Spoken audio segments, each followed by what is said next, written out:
Assalamualaikum warahmatullahi wabarakatuh. Halo semuanya, apa kabar? Perkenalkan, nama saya Citra Mustika dari IAIN Kediri, jurusan PGMI kelas 6B. Di sini saya akan memberikan tutorial Microsoft Excel. Yang pertama, kita akan membuka Microsoft Excel-nya seperti ini ya teman-teman, tampilannya. Lalu kita akan membuat daftar nilai. Kita langsung klik saja pada kolom 1A, lalu kita ketikkan daftar nilai SDN Mojoroto 9 Kota Kediri. Nah, lalu kalian klik lagi pada kolom 3A yaitu nomor. Kalian bisa menyesuaikan ya tabelnya. Kalian bisa lihat di sini. Lalu ada nama. Lalu ada ulangan harian. Nah, di sini kalian bisa menambahkan pada kolom 4C yaitu UH1, UH2, UH3, UH4, dan UH5. Nah, seperti ini ya teman-teman. Lalu pada kolom 3H kalian bisa menuliskan tugas. Nah, seperti ulangan harian, kita klik bawahnya tugas ini, tugas 1, tugas 2, dan tugas 3. Kalian bisa menyesuaikan seperti ini ya teman-teman. Lalu pada kolom 3K kita ketikkan UTS. Lalu selanjutnya UAS. Lalu di sini nilai rata-rata. Nah, pada nilai rata-rata ini kita bisa menambahkan pada kolom bawahnya yaitu UH dan tugas. Lalu klik pada 3O, kolom 3O ini yaitu nilai rapot. Lalu pada kolom selanjutnya yaitu keterangan. Nah, sudah jadi teman-teman seperti ini, tetapi ini belum rapi. Kita bisa rapikan, yaitu yang pertama pada ini ya, daftar nilai. Kita blok semuanya sampai P, 1P. Nah, lalu setelah kita blok, langsung kita klik Merge and Center. Kita klik, nah hasilnya akan seperti ini teman-teman, akan lebih rapi. Dan kita juga sesuaikan pada kolom-kolom yang kita akan Merge and Center. Nah, seperti ini teman-teman. Kita blok lagi, kita klik ini. Lalu pada ulangan harian juga kita Merge and Center. Yang tugas juga. UTS dan UAS-nya juga. Lalu jika seperti ini, kata-katanya tidak terlihat, kita bisa melebarkannya ke kanan. Nah, seperti ini ya teman-teman. Untuk keterangannya juga bisa dilebarkan. Nah, lalu kita Merge and Center lagi. Nah, sudah seperti ini. Lalu ini juga bisa dirapikan lagi, yaitu kita blok semua. Lalu kita bisa klik rata tengah, middle align, yang ini ya teman-teman. Kita klik, nah seperti ini. Hasilnya akan jadi seperti ini.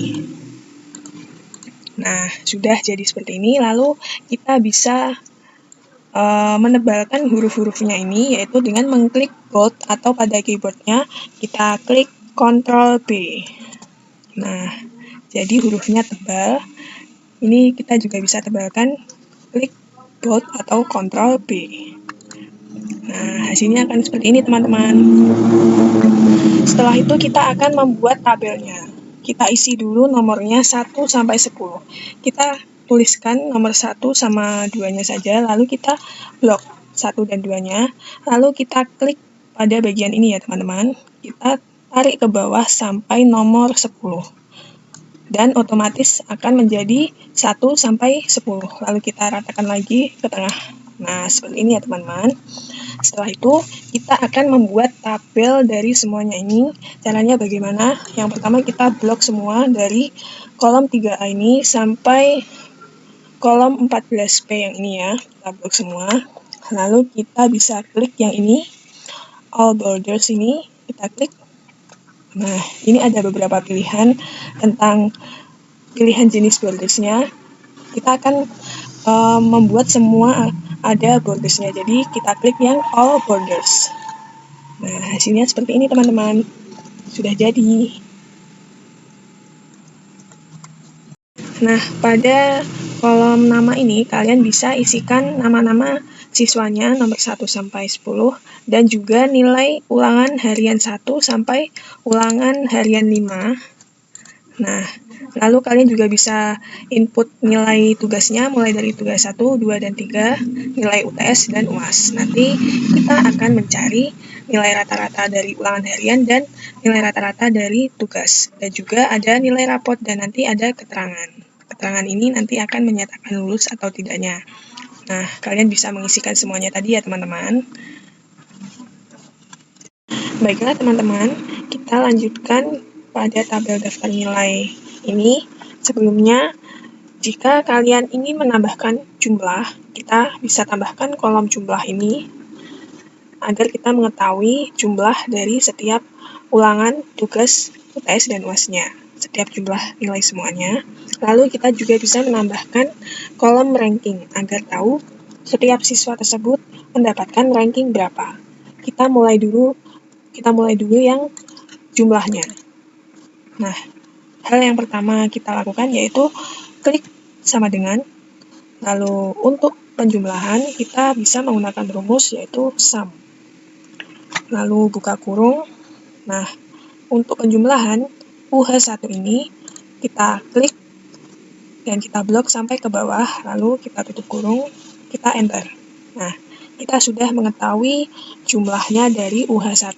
Dan kalian bisa lanjutkan pada ulangan harian selanjutnya, penjumlahan ulangan harian selanjutnya yaitu sama seperti tadi, yaitu sum dalam kurung, kita blok semua. Nah, akan muncul jumlahnya. Jangan lupa kita mulai dengan sama dengan sum, klik semuanya.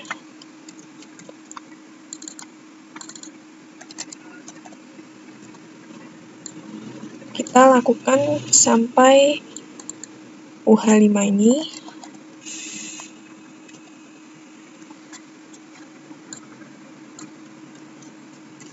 Nah, jika jumlah ulangan hariannya sudah kita dapatkan, kita akan melakukan penjumlahan dalam nilai tugas.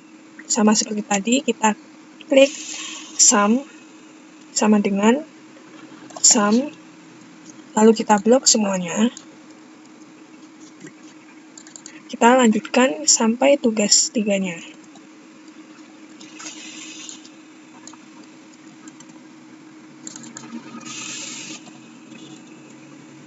Kita blok semuanya, oke, sudah. Nah, kita mengetahui dari jumlah tugas 1, 2, 3 adalah ini ya teman-teman. Lalu kita lanjutkan ke jumlah nilai UTS-nya, sama dengan sum, lalu kita blok, enter.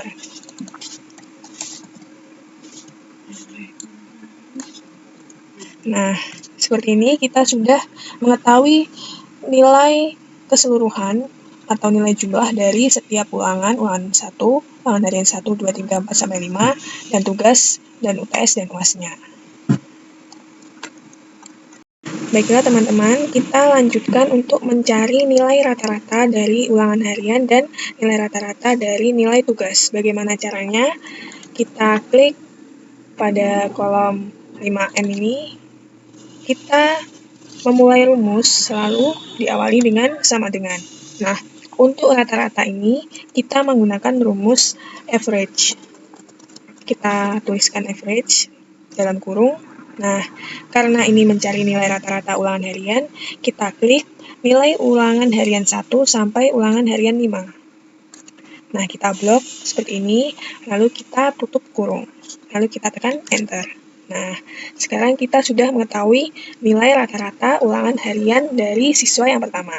Nah, untuk mempermudah mencari nilai rata-rata semuanya, kita bisa menggunakan atau mengklik pada tanda titik pojok kanan ini sampai muncul tanda tambah, lalu kita blok, tarik ke bawah. Nah, dengan otomatis akan muncul nilai rata-rata ulangan harian dari setiap siswa tersebut. Lalu bagaimana dengan yang tugas? Sama, kita awali dengan sama dengan, lalu kita tuliskan average. Nah, lalu buka kurung, kalau nilai tugas kita klik pada nilai tugas 1 sampai tugas 3. Lalu kita tutup kurung, tekan enter. Nah, kita sudah mengetahui nilai rata-rata dari nilai rata-rata tugas yang pertama. Seperti tadi, kita bisa langsung tarik ke bawah sampai muncul tanda tambah seperti ini. Kita tarik ke bawah. Nah, seperti ini ya teman-teman. Nah, karena ini nilainya ada koma di belakangnya itu ada banyak, kita akan menggunakan satu angka di belakang koma saja. Bagaimana caranya? Yang pertama, kita blok semuanya. Nah, kita arahkan ke number format ini.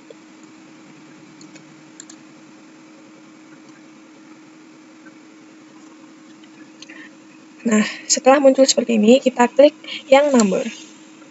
Nah, ini ya, decimal place-nya kita klik 1 saja. Lalu, klik OK. Nah, otomatis nilainya akan seperti ini. Hanya satu angka di belakang koma. Baiklah teman-teman, kita lanjut ke nilai rapot. Nah, dalam nilai rapot ini, kita menggunakan rumus yang kita susun sendiri, tidak seperti tadi yaitu sum atau average, tapi kita akan membuatnya yaitu nilai rata-rata ulangan harian, lalu kita tambahkan nilai rata-rata tugas, lalu kita tambahkan nilai UTS, lalu kita tambahkan 2 kali nilai UAS, lalu kita bagikan 5. Nah, langsung saja diawali dengan sama dengan yang pertama yaitu dalam kurung nilai rata-rata UH, lalu kita tambahkan nilai rata-rata tugas, lalu kita tambahkan lagi nilai UTS, lalu kita tutup kurung dulu karena ini lanjut ke perkalian. Kita tambahkan dulu, kita buka kurung lagi yaitu 2 kali nilai UAS, kali adalah tanda bintang, dan nilai UAS. Kita tutup kurung lagi, dan kita tutup kurung lagi untuk semuanya. Nah, seperti ini. Lalu kita bagi dengan 5. Tanda bagi adalah garis miring 5. Lalu kita tekan enter. Nah, kita sudah mengetahui nilai rapot dari siswa yang pertama. Nah, untuk mempermudah pencarian yang lain, seperti tadi, kita langsung klik kanan sampai muncul tanda tambah seperti ini, lalu kita tarik ke bawah. Nah, otomatis akan muncul nilai rapot dari semua siswanya. Kita lanjut ke langkah selanjutnya ya teman-teman, yaitu dalam menentukan ranking. Bagaimana sih cara kita dalam menentukan ranking? Kita bisa memulai dengan klik auto sum, lalu kita klik more function. Nah, pada kolom ini kita hapus, kita tuliskan rank, lalu kita klik go.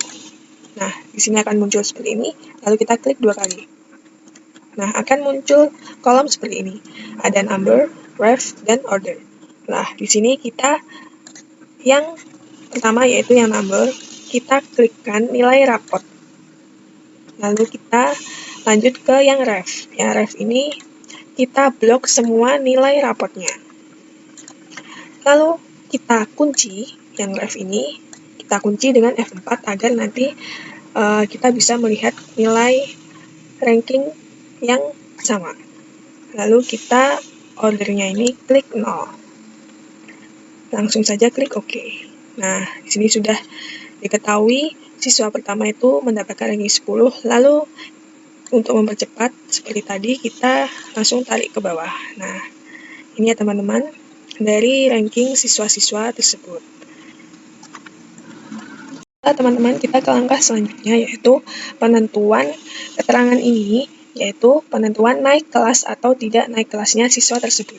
Kita lihat keterangan di bawah ini yaitu yang pertama, jika nilai rapot lebih dari sama dengan 75, maka siswa tersebut naik kelas. Lalu, jika nilai rapot kurang dari sama dengan 75, maka siswa tersebut tidak naik kelas. Nah, dalam keterangan ini kita menggunakan fungsi if. Nah, fungsi if sendiri itu ada 2, yaitu fungsi if tunggal dan fungsi if ganda. Nah, dalam penentuan naik tidaknya ini kita menggunakan fungsi if tunggal. Bagaimana caranya? Langsung kita praktekkan saja. Kita mulai dari tanda sama dengan, lalu kita tuliskan if dalam kurung. Nah, kita perhatikan setiap keterangan di bawah ini. Logical test itu maksudnya yaitu nilai rapot. Lalu, kita perhatikan setiap tanda-tandanya di bawah ini. Yang pertama yaitu value if true. Nah, value if true ini yaitu yang naik kelas. Kita tuliskan lebih dari sama dengan 75. Lalu, kita klik yang tanda titik komanya. Nah, kita tulis keterangannya yaitu naik kelas. Jangan lupa, dalam menuliskan naik kelas ini, kita menggunakan tanda petik. Naik kelas. Lalu kita tutup dengan tanda petik lagi. Dan jangan lupa, tandanya ini kita perhatikan yaitu menggunakan tanda titik koma. Lalu kita tuliskan lagi, dimulai tanda petik yaitu tidak naik kelas. Lalu kita tutup dengan tanda petik lagi, lalu kita tutup kurung. Kita enter. Nah, di sini kita akan mengetahui siswa tersebut tidak naik kelas. Dari fungsi if tadi kita bisa mengetahui bahwa Adi Santoso ini tidak naik kelas karena nilai rapotnya tidak lebih dari sama dengan 75. Nah, untuk mengetahui semuanya, kita bisa langsung klik pojok kanan, lalu kita tarik ke bawah. Nah, seperti ini. Kita akan mengetahui semuanya. Kita cocokkan dulu apakah sama. Nah, seperti yang siswa pertama ini tadi, nilai rapotnya adalah 61, yang mana nilai 61 ini adalah kurang dari 75, maka siswa tersebut tidak naik kelas. Lalu siswa yang kedua yaitu nilai rapotnya 78, maka nilai tersebut adalah lebih dari sama dengan 75, maka siswa tersebut yaitu naik kelas. Seperti itu ya teman-teman. Teman-teman, kita ke langkah selanjutnya yaitu dalam menentukan predikat. Nah, kita perhatikan kategori predikat di bawah ini, yaitu jika nilai rapat lebih dari sama dengan 85, maka predikat siswa tersebut adalah sangat baik. Lalu yang kedua, jika nilai rapat lebih dari sama dengan 70, maka predikat siswa tersebut adalah baik. Lalu yang ketiga, yaitu jika nilai rapat lebih dari sama dengan 60, maka predikat siswa tersebut yaitu cukup baik. Dan yang terakhir, yaitu jika nilai rapot kurang dari 60, maka predikat siswa tersebut kurang baik. Nah, kita bisa tambahkan kolom predikat seperti ini ya teman-teman. Lalu dalam predikat ini kita bisa menggunakan fungsi if yang kedua yaitu if ganda. Nah, bagaimana sih caranya menggunakan if ganda? Kita menggunakan if ganda pada predikat ini, kita mulai dengan tanda sama dengan, lalu kita tuliskan if, lalu dalam kurung seperti tadi, yang logical testnya adalah nilai rapot. Lalu kita masukkan kategorinya, setiap kategorinya, lalu kita tuliskan yang pertama yaitu lebih dari sama dengan 85. Nah, jangan lupa setiap tandanya kita perhatikan ya, karena kita menggunakan titik koma. Lalu kita tuliskan sangat baik. Lalu kita menggunakan tanda petiknya juga jangan lupa. Lalu kita titik koma lagi. Kita akan menuliskan fungsi if yang kedua. Kita tuliskan logical testnya lagi. Lalu kita masukkan kategori yang kedua yaitu lebih dari sama dengan 70. Tanda titik koma. Lalu kita tuliskan baik. Lalu tutup lagi dengan petik. Lalu tanda titik koma lagi. Fungsi if yang selanjutnya. Lalu buka kurung. Logical testnya kita klik. Lalu kategori yang ketiga yaitu lebih dari sama dengan 60. Tanda titik koma, lalu tanda petik yaitu cukup baik. Lalu kita tanda titik koma lagi, fungsi if selanjutnya yaitu kategori yang terakhir kurang dari 60. Tanda titik koma, tanda petik yaitu kurang baik. Lalu kita tutup kurung. jangan lupa ya teman-teman, kita perhatikan setiap tanda titik komanya ini ataupun tanda petiknya. Nah, kita di sini menggunakan if ganda dalam menentukan predikat. Setelah ini kita klik enter. Nah, kita sudah menentukan predikat dari siswa yang pertama, yaitu cukup baik. Lalu kita bisa menentukan yang lainnya, kita langsung tarik ke bawah. Nah, di sini sudah terlihat predikat dari setiap siswa tersebut dari nilai rapotnya dan kategori predikatnya. Seperti itu ya teman-teman. Oke teman-teman, di sini kita akan lanjutkan mengenai fungsi dari VLOOKUP dan HLOOKUP. Nah, di sini kita sudah tersedia tabel seperti ini ya teman-teman. Kalian bisa melihatnya dan bisa menuliskannya seperti ini. Lalu pada kolom nama kita tidak usah menuliskannya ulang lagi. Kita hanya perlu menuliskan rumusnya seperti ini. Sama dengan, lalu kita ke sheet 1, lalu kita klik nama di nomor 1 ini, lalu kita klik enter. Nah, sudah muncul seperti ini. Lalu seperti biasanya, agar mempermudah semuanya, kita tarik ke bawah. Nah, otomatis nama-nama tersebut akan muncul semuanya. Begitu juga dengan nilai rapot. Kita memulai dengan sama dengan, lalu kita ke sheet 1, nilai rapot, lalu kita tekan enter. Nah, di sini sudah muncul ya teman-teman. Lalu kita tinggal tarik ke bawah saja. Nah, seperti ini. Karena ini angkanya masih tidak satu angka di belakang koma, kita edit terlebih dahulu, yaitu ke number. Nah, decimal place-nya kita ganti 1, klik OK. Nah, seperti ini ya teman-teman. Lalu pada kolom kode absensi ini, kita hanya ilustrasikan saja seperti ini. Kalian bisa menuliskannya seperti ini. Nah, ini nanti kita bisa menjadikan acuan dari data master. Nah, maksudnya data master ini ya, mulai dari kolom ini, tabel ini, sampai ini tuh namanya data master. Data master ini dibutuhkan saat kita menggunakan VLOOKUP dan HLOOKUP. Kita ke kolom selanjutnya, yaitu persentase absensi. Nah, di sini nanti kita akan menggunakan rumus fungsi VLOOKUP dan HLOOKUP. Maksud dari fungsi VLOOKUP dan HLOOKUP ini adalah, VLOOKUP itu adalah database yang tersedia dan bersifat vertikal. Seperti ini. Lalu untuk yang HLOOKUP itu adalah database yang tersedia itu bersifat horizontal. Seperti ini. Nah, langsung kita praktekkan saja. Yaitu yang pertama, tanda sama dengan, lalu kita klik, tuliskan VLOOKUP dalam kurung. Nah, kita perhatikan keterangan di bawah ini, yaitu yang pertama adalah lookup value. Lookup value ini adalah kode absensi. Lalu kita kasihkan tanda titik koma. Jangan lupa perhatikan setiap tandanya.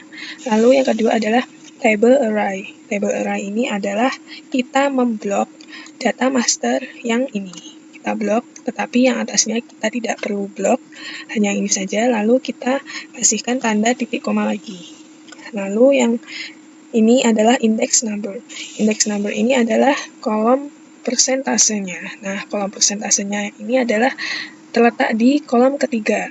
Kita tuliskan 3. Lalu kita kasihkan lagi tanda titik koma.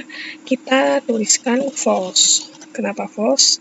Karena letak persentasenya sudah di 3 dan yang lainnya itu adalah salah. Jadi langsung tutup kurung, kita klik enter. Nah, akan muncul 100%. Lalu kita coba yang kedua, yaitu tentang HLOOKUP. Kita mulai tanda sama dengan dulu, yaitu HLOOKUP atau secara horizontal. Seperti tadi, lookup value adalah kode absensi. Lalu tanda titik koma. Lalu table array. Table array tadi adalah kita memblok, tetapi kali ini kita blok yang ini. Lalu kita tambahkan titik koma. Lalu index number. Index number ini adalah kolom indeksnya terletak di kolom kedua.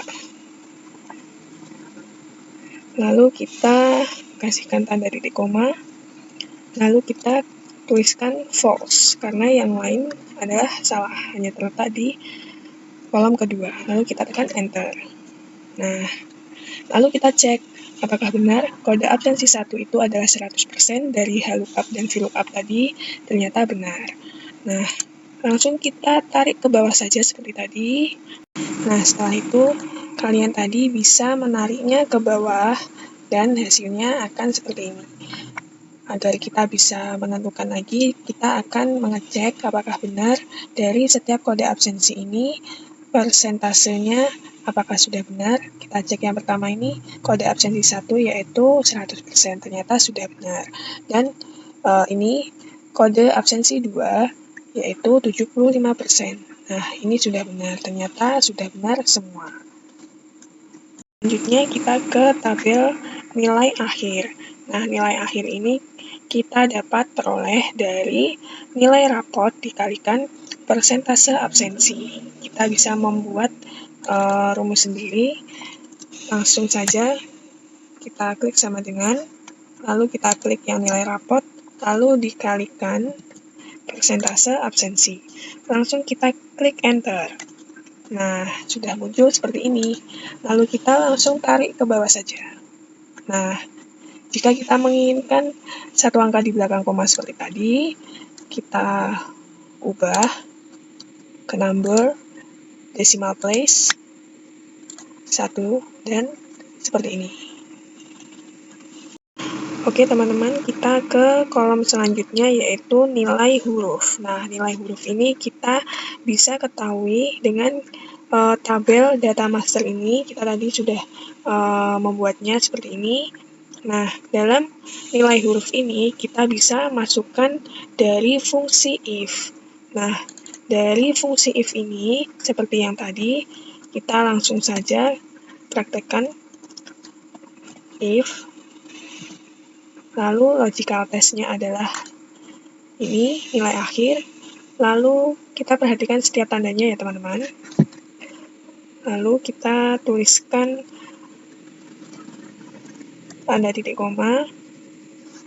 Maaf, kita langsung ke logical value if true-nya, yaitu kita bisa melihat interval skornya, yaitu jika lebih dari sama dengan 96 titik koma, lalu tanda petik, dia akan mendapatkan huruf A.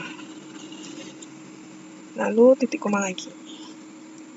Lalu kita tuliskan if lagi dalam kurung. Logical test-nya, ini lebih dari 91. Lebih dari sama dengan 91. Lalu ini adalah amin. Tanda titik koma, lalu if lagi dalam kurung, logical test-nya, lalu ini lebih dari sama dengan 86. Lalu titik koma, tanda petik adalah B+. Lalu tanda titik koma lagi yaitu if. Karena ini interval skornya banyak, jadi kita menuliskan rumus if-nya ini juga agak banyak, disesuaikan dengan tabel interval skornya. Lalu if dalam kurung logical test lebih dari sama dengan 81.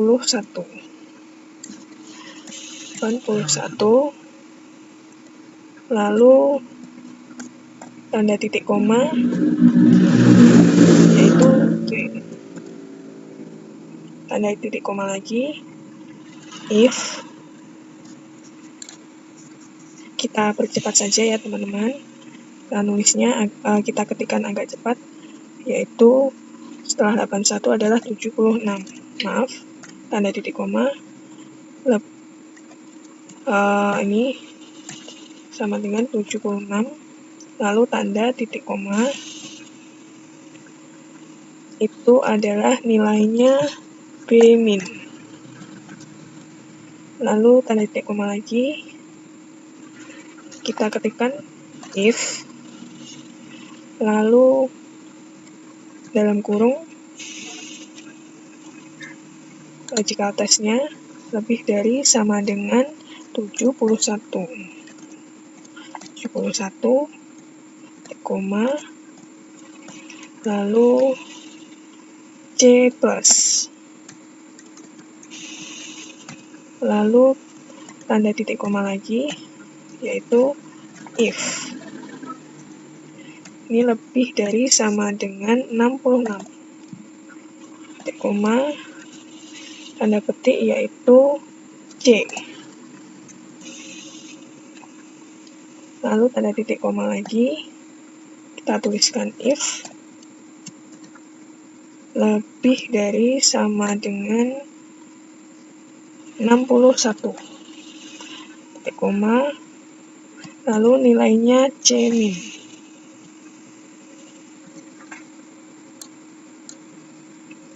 Lalu titik koma lagi, if.